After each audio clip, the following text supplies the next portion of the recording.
in those early days, it was just somebody saying, I need a logo for my coaching business, or do you know anyone who could help me with my tax for my business? So there's so many players that perhaps didn't have anyone to turn to that they trusted in this space, and they were getting ridiculous quotes from digital agencies who probably thought they had loads of money to go at. And I was like, well, I'll do that for you for, X amount. And automatically I had a client straight away. I think that it's just them having someone to turn to who they trust, and I can go on a bit of a journey with them rather than it just feeling like a transactional service. That was today's guest, Joe Davis. Joe was a footballer who played for the likes of Leicester City, Luton Town and Port Vale, but he decided to stop playing professionally and enrolled on a university course to study broadcasting and journalism back in 2019. Joe decided to start his own business in January 2024 called Drift Digital, and he's the founder and creative director with the mission statement of building and growing successful brands, businesses and investments for athletes. A really interesting conversation this, and Joe's providing a service that's very unique and I'm sure will be useful to not just athletes but professional clubs as well. You can find all the details on where to find Joe as ever in the show notes. If you enjoyed this episode, please do share with others. I'm trying to get this podcast out to as many athletes, whether they're current, former or recently retired. So here we go. Here's my conversation with Joe Davis. So how long have you been, how long have you stopped playing football? When did you decide to, the expression quote unquote, hang the boots up? Yeah, so I came away professionally from it all in 2019. Fluttered around, went into non-league very briefly with my local team where I grew up, Nantwich Town, about a year after I left Port Vale.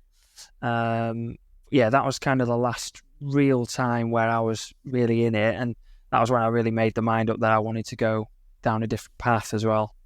So that was 2019, and what are you doing now? I know you have your new company, Drift Digital. Where did that idea come from? And tell us a little bit about what are the services you offer. Yeah, sure. So when I left football, I in my latter stages, last year, my contract at Port Vale, I studied a degree in journalism. So I was really interested in writing. I'd always had a passion for kind of creative writing and media. So I knew that kind of that was a direction that I wanted to go down. So when I finished, I got a job as a head of media at a club called AFC Fylde. So that was my first step into kind of the media world, and then took on other jobs after that. So as I was in those roles, footballers and ex-teammates and friends were coming to me saying they needed a bit of support with their social media, with a website. Okay. So that was kind of where the idea of supporting players came from, first of all, in terms of the digital aspects and the services that I can offer to help them with maybe their own brand or maybe the business that they're trying to run alongside their careers. And then it's kind of moved on from that and evolved a little bit in terms of now I actually help players build their own businesses. So players might come to me with an idea for a business and I would help them qualify that, scope it out, build proposition around it, build the brand, and then try and take it to market with them and try and make it a success and support them as well and mentor them through that. So that's one aspect of it. It's like the business building side of it. And then there's the brand building. So if they want to build their own brand and their own presence online and across social media, I'll help them with that. And then there's also the investments side of the business, which is a brand new thing where when I'm engaging with this is probably for the more elite athlete who probably has a little bit more capital and money to throw into something, bringing opportunities to the table for investment into startups. So tech, sports, entertainment startups, just giving them the opportunity to diversify their investment portfolios a little bit. But yeah, the idea was born out of kind of giving players the opportunities to build their own businesses and empowering them and giving them the support to do that. There's so much I could go into. Everything you just said, I mean, there's about 5 different areas I want to get into. So I'm going to start the fact that you went back to university. What was it about writing that that you enjoyed, and why were you passionate about that? Yeah, I was always really passionate about it in school. I grew up probably right from primary school, really had just an interest in getting a piece of paper out and just writing stories and poems, and it's quite unique, really. And I probably neglected that for a long time whilst I was playing. And like you said, when I went back into education after leaving school within the apprenticeship program, obviously the go-to program that you go into and what most clubs offer is the BTEC in sports exercise. I was actually really interested in a lot of other things. So that was probably a period where I should have done it, and I wanted to do something else, maybe an A-level in English language or literature or journalism. But I just kind of stayed in my box at that point and just did what I needed to do across those 2 years. But as I got a little bit more into my journey, there was a player called Adam Yates, a couple of others, John McComb, senior players at Port Vale when I was younger, and they were doing this sports journalism degree, and they were always talking about it. And that was kind of where my ears pricked up and thought, you know what, I wouldn't mind doing that one day. And then I always had it. This isn't far from Port Vale either, is it? No, it's in the same No, county. so it's Staffordshire University is where the course is actually delivered out of. So it's literally around the corner from Port Vale. So, when I had the opportunity then, when I was about 25, I was thinking then maybe this is probably the right time. My wife just fell pregnant when I enrolled on it. So I knew that then I had another responsibility, another responsibility. I actually did the same thing. Yeah, probably the worst time. But it was a bit of an eye-opener, and I had this moment where I thought, I've got someone else to look after now. So that was probably the moment where I thought, I need to build something else outside of football, another identity that I can maybe turn to and have something else to fall straight into after football. Because I knew that I probably didn't have the luxury then to have maybe a year or two out. Just to confirm, just dropping out there. Just to confirm, was this during when you started the degree? Had you finished playing football, or was it still? Were you still in the contract at Port Vale? Yeah, it was in my last year at Port Vale. So I kind of just started it, and then maybe a few months in, I got paid up and left the club. So I'd already started on the degree. And yeah, it's probably the best thing I did, really, because it reinforced my interest and my passion for that kind of world, and then it allowed me to get a job after it all as well. So great. So because it's interesting, your father was a footballer, wasn't he, and your brother as well. Yeah. So you've gone down an alleyway, that doesn't really, it's a bit different than the other members of the family. But obviously that was something you were passionate about. I mean, that must be something that you tried to promote to clients of yours, is, find something that you're really interested in, because that's going to be... I had a podcast guest, Callum Wilson, and he discussed how you're not...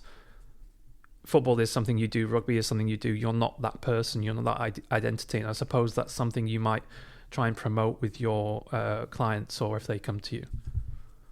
100%. And the identity piece is absolutely massive, particularly in the discovery phase at the beginning of their journey. So when they come to me, I always start off with this piece around, passion and purpose. So what is your passion? What is your purpose? Let's build something around that, whether it's a business or your personal brand. So I always encourage players to try to detach their sports identity, their athletic identity, away from their personal identity.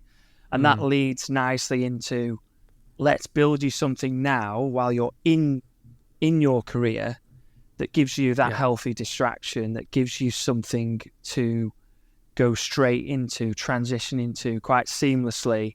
And there's an educational piece to be done around that. I think when they get to a certain part of their career, probably it becomes a bit more apparent that they need to do that. I think it's a challenge with the younger player, and there's a lot more education needed around that, because they're very much narrow-minded, and not narrow-minded, but laser focused on becoming the player that they want to be. So it's difficult to get into those kind of players, but there's that education that is needed with those. I suppose it's maybe similar to in finding this interest is similar to financial education is kind of it's an investment for the future. So if you find something early, this is a form of investment that could pay off in the long run when you're finishing, because you've got that to go into after your career ends. 100%. And as part of what I do, obviously, I bring in a team of people, if needs be, to offer that expert support and mentorship. So they're not just getting a business to try and focus on, they're getting people, to go on that journey with them and really help them. And a lot of those people are, ex-players, people that have been around in sport, so understand the athlete and the complexities of the transition and everything that comes with it. The identity crisis, the relationship struggles that tend to happen, and the financial implications of it all. So you've got people in your corner that understand that, but are also, trust. There's the trust there. Trust, absolutely. And I think these guys could go to any other digital agency to help them build what I build, but I think there's that trust and there's that relatability that I can offer, I think. And that seems to be why players come to me and use me, I guess. This podcast is about trying to give advice and tips to athletes who are maybe still playing, and they want to, if they're listening to this, then they might be interested in what they're going to do after their career. And, you could be a good example of showing someone listening that because you've been there as an athlete, you know what they have to go through. I have not been an athlete, so I don't know what it's like to go through contract renewal. I don't know what it's like to have maybe an injury that puts you out for 6. I don't have that emotional attachment, whereas you would have been through those experiences. So I suppose that's something that that's a real bonus for you as an owner of a business. Yeah, absolutely. And I think it's important to note, really, I think that I didn't fall seamlessly into my next career. I probably did have 9 to 12 months of being a little bit lost in terms of what I wanted to do next. I knew that it was going to be in the media, digital space in terms of, maybe journalism or digital marketing were my two main interests, but I didn't really know how to get there, or I didn't really have the contacts or the network to be able to fall into that. So I'm talking from a space of let's try not to go through that. I know that there's probably a self-discovery phase that is needed, but it's really important to try and do that, or really beneficial to do that whilst you're still playing, particularly when you have a mortgage to pay for, kids to look after, a family to support.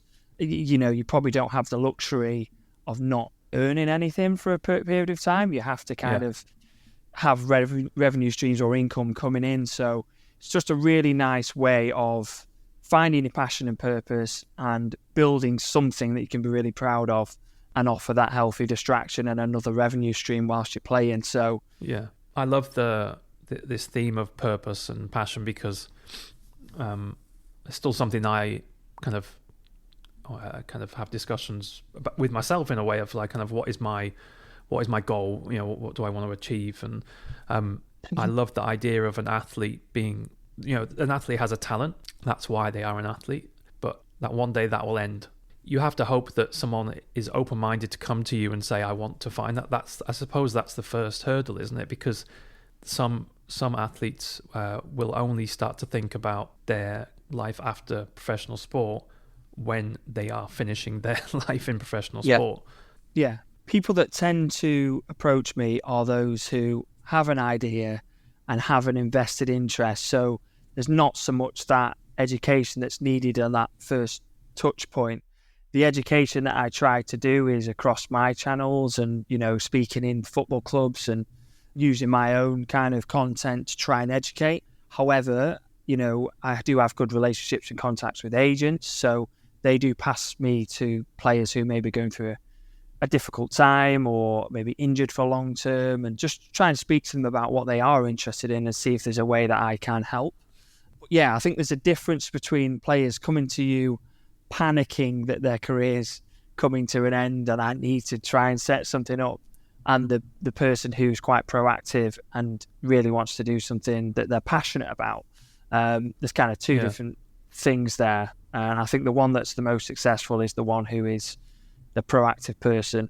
So when exactly did you yourself start to think about what you wanted to do or what you were going to do after football? I think I was quite unique in the sense that I was quite aware of life after football, even though I hadn't really...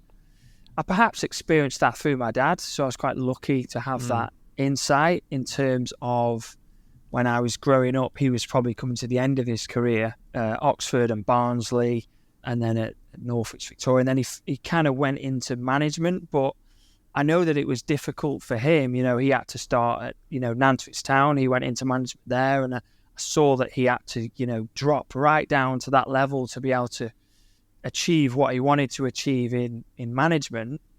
But it's if he perhaps didn't have the success that he had in the early days in management, then he might not be still in the game now. So I kind of saw that and was really aware of that journey that he'd gone on, and I kind of wanted to be proactive in terms of really doing something that I loved. I saw that he was doing something that he loved. At first he probably wasn't earning the money that he wanted to be earning when he went into the non-league scene, but went into management. But I know that he was really, really passionate about that, and I kind of wanted to really replicate that and make sure that I was on the right path. And I wasn't just falling into anything that came my way. I wasn't just taking the coaching job because that's just what you do, which I think a lot of people just do that because it's the easy route, or not the easy route. It's the route that everyone seems to take. So their mate in the changing room, coaching badges and stuff. Yeah, their mate in the changing room sitting next to them is saying they're doing the coaching badges. So, I'll do that as well. And then you get all of these ex-players that fall into coaching, but perhaps don't enjoy it, aren't very passionate about it, and just they kind don't of know anything else with it. Exactly, yeah, and it's a very precarious world that you're falling back into. So I've got the luxury of staying involved in football, but from a different angle.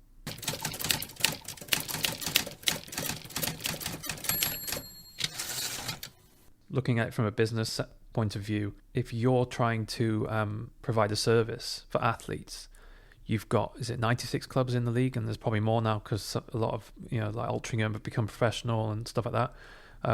Let's say there's 100 clubs. You've got 100 squads there of players you basically could provide a service to, whereas there might only be 100 coaching roles that might come available once every few months. Do you know what I mean? So you just do the maths.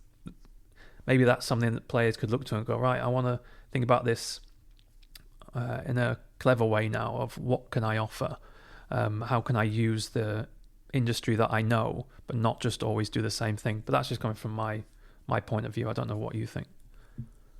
100%. And I think there's always ways to use everything that you've learned within the game and apply it to the business world. And what I'm trying to do is bridge that gap a little bit in terms of empowering players, letting them know that there is opportunities out there, that you're not limited. Just because you've perhaps lived out your dream as a professional athlete, you can then dream again and achieve something big in your life after sport, football, golf, whatever it might be.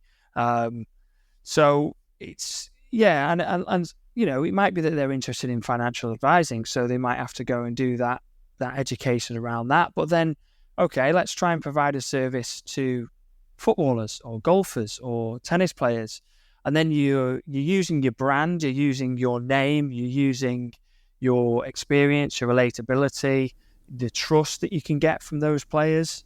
You care about that world, but then you're also tying it into this new skill, this new business, this new thing. So there's always ways of joining things up, and kind of that's my role, to tie that together and build that story for them and with them.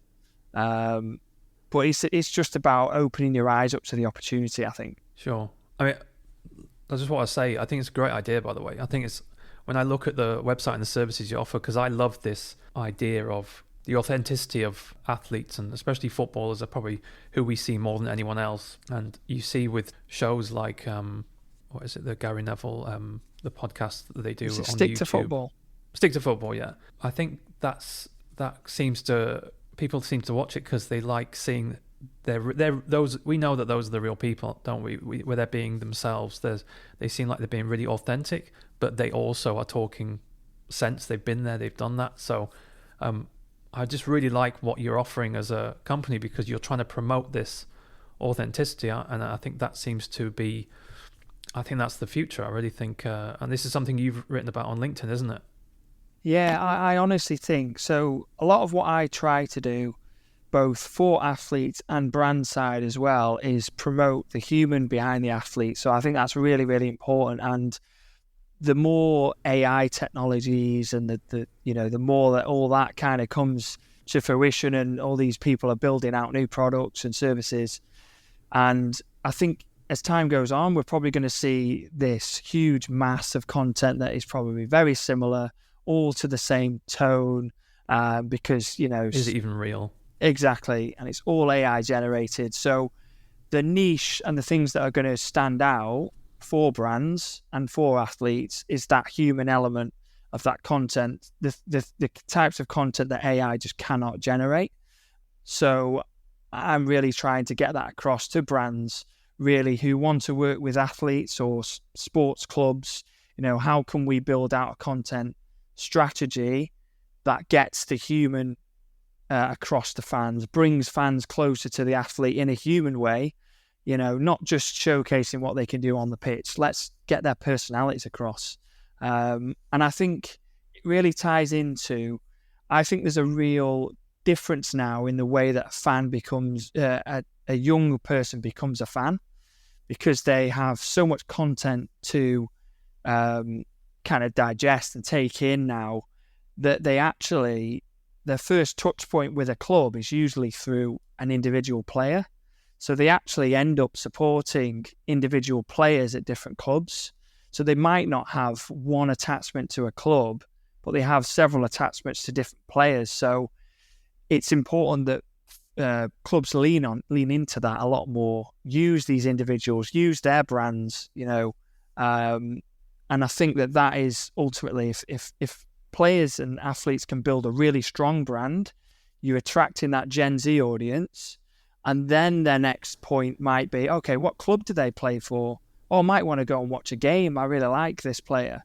And that's when they might become a fan. So it's a lot different now. I think it started with the player and then to the club, whereas I think in previous times it's probably just been the dad taking the son or the daughter down to a game, or a family going down to a game, or putting the shirt on, watching something on Match of the Day or the TV. Whereas I think it's a lot different now. It's TikTok and it's Instagram, and I think it's important that brands and athletes move into that more. And I think there's huge space for that. But authentically. Yeah, not too staged, like really candid, authentic pieces of content, not too scripted, none of this corporate sit down feel. And I really like some of the stuff that some of the teams are doing now. Brentford are really good at it.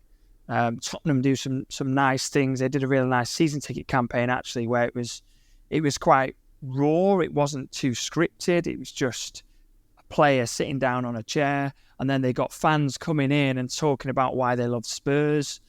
And I just think it's really authentic. I think that type of content really stands out in the market today. A bit like the coach himself. Yeah, definitely. And that's something that I have to go on with. When I start working with clients and they want me to manage their brand, it's like, okay, that's fine, but I really want this to feel authentic, and I want this to be your voice. I don't want it to be my voice on your platforms. So there's a lot of work to be done in that early phase to understand who they are, what they're passionate about, what their purpose is, what they're trying to achieve, and then kind of trying to use me as just a bit of a content machine, really, to tell their stories a lot more, and getting them to have that confidence to tell their stories, because I think there's a lot of modest sports professionals who probably don't understand the power of their own voice and what it can do. So it's, a lot of my role is just allowing them to understand why it's important to tell their story and the opportunities that can create for them. What do you think are the kind of what's the low hanging fruit for a young athlete or a footballer to start on that journey of using their brand as a way of not just getting a message out, but also using it as a income stream or a revenue stream? Yeah, there's huge opportunities now to attach, to use your brand to open up doors to sponsorship opportunities, to, investment opportunities. And I think brands, so I'm working with a few brands at the moment who really want that as part of their brand, particularly startups. So they want to use, the athlete profile to enhance their own brand. So thinking about how we can tie the brands together, create a narrative that makes sense between brand and athlete. And I think it's just, the first point is just getting started. So having some kind of presence online, not being too precious about what it looks like aesthetically, just, it might just be them on their phone taking a picture, but regular content and being consistent with it. Don't worry about making them confident with the process. Yeah, the process, and don't worry about strategy. Like I see so many people on like LinkedIn, you have to post 4 or 5 times a day at 6, 12. And, it's like, just start telling your story. Just start opening up the door to your life. And I think we're seeing it with like the Amazon documentaries, and there's another one coming out with City, I think, in the coming weeks. We've never ever had more exposure or more access to these clubs now, and we're all addicted to it. Like, it's our expectation now to have that level of access. So we know that there's a huge space and a huge appetite for that type of content. And if you have an athlete, doesn't matter how old they are, they might just be breaking onto the scene. How amazing is that if we get to see this player share his story, share how it feels to make your debut? These kind of stories, there's so many stories to tell. I think there's a huge fan base out there that want to hear it as well. But let's say someone who is coming towards the end of their career and they come to you, what would you have a discussion about? What would you try and talk to them about to go, right, this is what we are going to do? And what would your initial discussion be with let's say I was a footballer coming to you? In terms of discussion point around what part, so their brand or if they have a business idea? Let's go for the business idea. Yeah, there's a huge process to go through, to try and take it to market. So the first thing is to qualify the idea and make sure that it makes sense. Is it feasible? Do you have the resources? What's the budget that you're available to put into that? And then moving into kind of the proposition, the story behind the product or the service, and how it ties into the athlete. The market. So what is the market? What does that look like? How competitive is it? How unique can your service be to make it stand out? And then there's the whole brand building exercise around what does it look like? What does it sound like?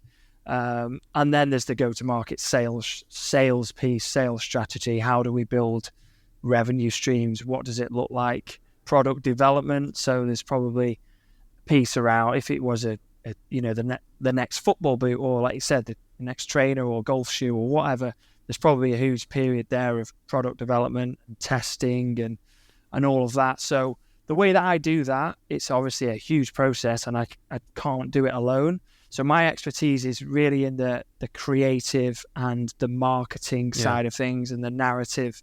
I then bring in people who I trust and partners people that I've partnered up with to fill in the other part of that journey.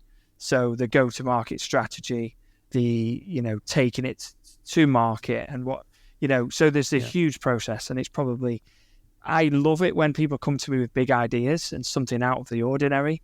A lot of usually what I have is coaching companies, charities and foundations, property businesses, and they want to kind of formalize a property development business. But I love it when people come to me with big wild ideas, because they're the projects that I want to be involved in as well. And I'm actually building something out at the moment that is going to really make it, I can't say too much, but affordable. So I don't want it to be I don't want my service to just be for the elite player who has a bank of money to go out and dip into.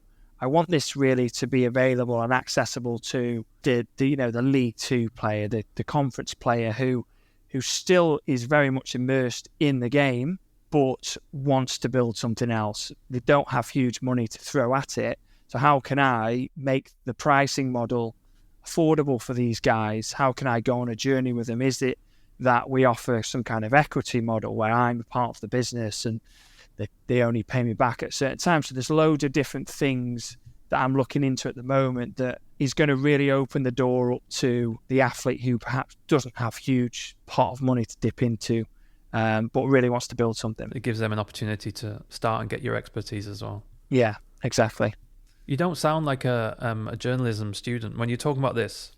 It sounds like you've done a business course, business. Is this something you've learned along the way? Yeah, no, this is purely just putting myself out there, reaching out to people, meeting people who have a lot of experience in business and just learning along the way. Yeah, absolutely. So have you enjoyed it?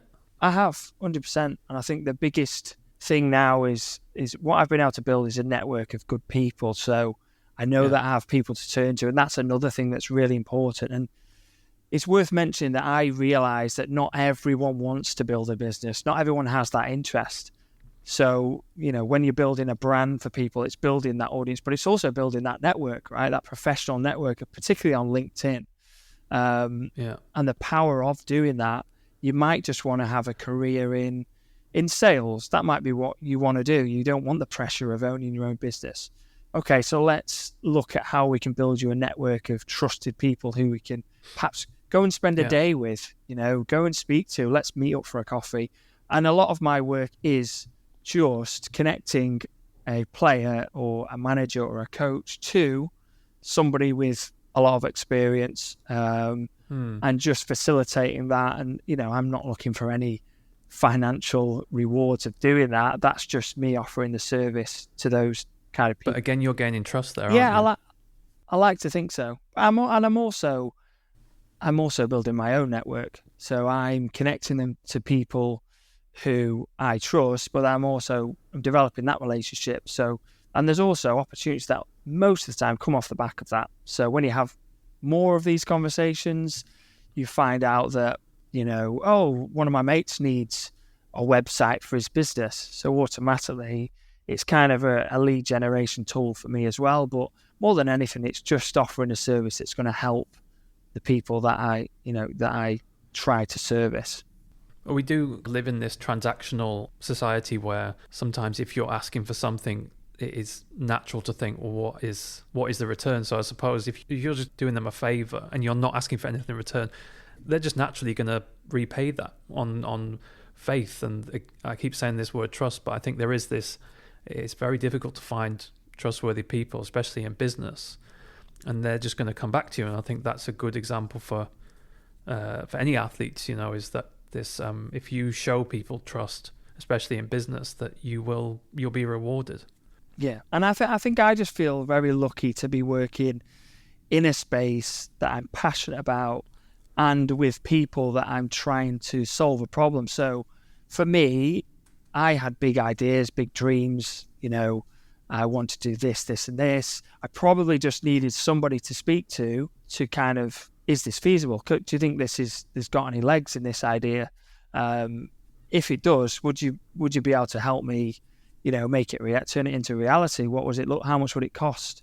And I felt like I didn't have that person or that company or anybody to turn to for that service. So I feel like I'm solving a problem, and I'm also bridging a bit of a gap and hopefully helping more players be successful in that second career, because obviously there's alarming statistics that still seem to surround it all in terms of divorce and bankruptcy and, all those kind of things. So the heart of what I'm trying to do, the big mission is to lower that statistic and help more players thrive essentially in the second career, whatever that might be, whether it's business, whether it's career, whether it's going into education, and just trying to be that person that facilitates that.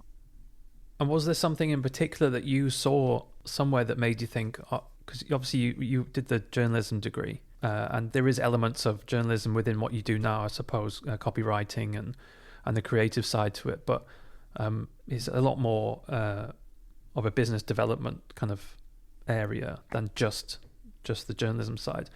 Was there something in particular that you saw that you thought, oh, that's this kind of digital agency business? Because it's a really good idea. What did you see something somewhere that thought, oh, I could form that into something, especially for footballers or athletes? I think it was ultimately just players coming to me when I was working in these marketing roles, and that was when the ideas started to go around formalizing and productizing what I was doing on the side of my job. So I only went full time with this in January. Before that, I was juggling it alongside my full time role.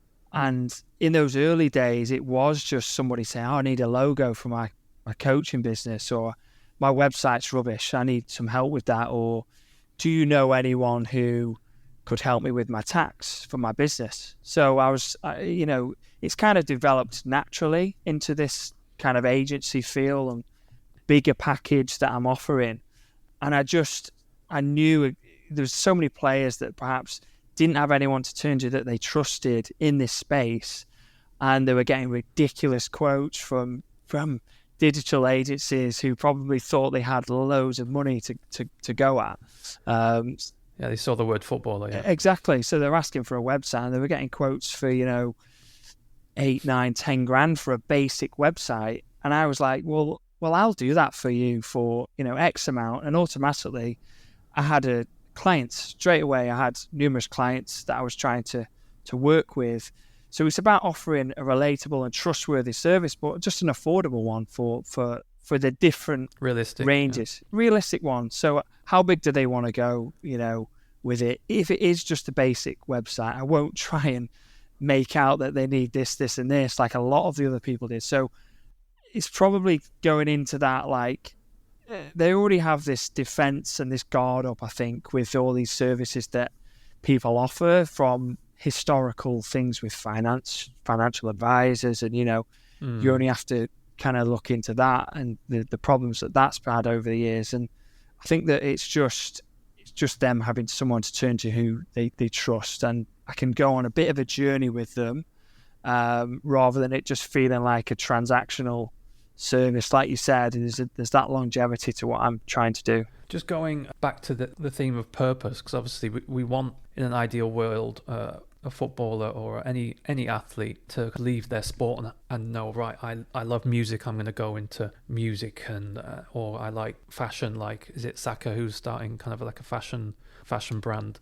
What would you say, as someone who was a footballer, where would you try and go and find that passion, or that purpose, or that hobby that you could create it into a potential revenue stream? Doing what you love is what you want to do, isn't it? Yeah, and I think it all starts off with curiosity. So being curious and allowing yourself to be curious. So, a lot of the time you are just so focused on the next Tuesday game and the next Saturday and the training, and then the contracts running out at the end of the season and pre-season. So you finish your season, then you're automatically thinking about, I've got to be fit for pre-season. But it's detaching yourself away from that mindset, and it's ensuring that you have multiple identities and everything isn't tied into that athletic identity. And I think that is the huge issue that a lot of people have, is they're so reliant on that, and everything that they do and how they feel about themselves and their self-worth and the validation that they're getting is attached to the performance on the pitch. So they need to go on that discovery phase and speak to, for me, it was journalism. So the first thing I did was speak to as many journalists as I possibly could in that space, met them for a coffee. What do you do on a daily basis? How can I get into the industry? Understand stop slagging me off after that miss on Saturday. yeah. And understand their journey. So if it is music, go and follow as many people as you can online who work in the same role as what you want to do.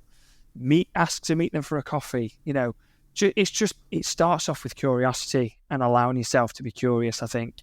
And not enough players are until maybe their legs in a cast, or they are 35 and then someone's told them they can't get around the pitch as well as they used to. So it's not leaving it until it's too late as well. Yeah, I love that theme, because I think they've got so much. Well, you're a former footballer, and now you have these abilities that now you've been able to take from football, and not necessarily from football, but that kind of the idea of mindset, and you have to be kind of disciplined and that kind of thing, and take it into your next career. And I think athletes can do that. They're so strong in certain areas. I spoke with Jake Jervis. I'm not sure if you ever played against him. Yeah. And how he went back to study, and he was a bit not worried about studying, but he was a bit unsure if he was going to enjoy it and if that was his thing. And he's definitely taken something from that. So I think there's the learning to relearn is a big theme, and that footballers, I don't think they realise how much it could benefit them. Yeah, and I always say this. There's an ego that they need to drop as well, because what they have to understand is, obviously, if you want to go and study something. So I left and went and did a PFA course through journalism. But if they want to have that first step into another industry, it might be that they are in a room with 18, 19, 20-year-olds because they're at the start of their journey. But ultimately, you're at the start of your next chapter. So it's really important to drop that ego and just accept that is where you are. You can just absorb as much as you can. And like you said, I think footballers and athletes in general have this ability to learn very quickly. It's a huge trait that is really important, and it allows them to go into the next chapter and be successful if they let the guard down and drop that ego, and just try to learn as much as they possibly can.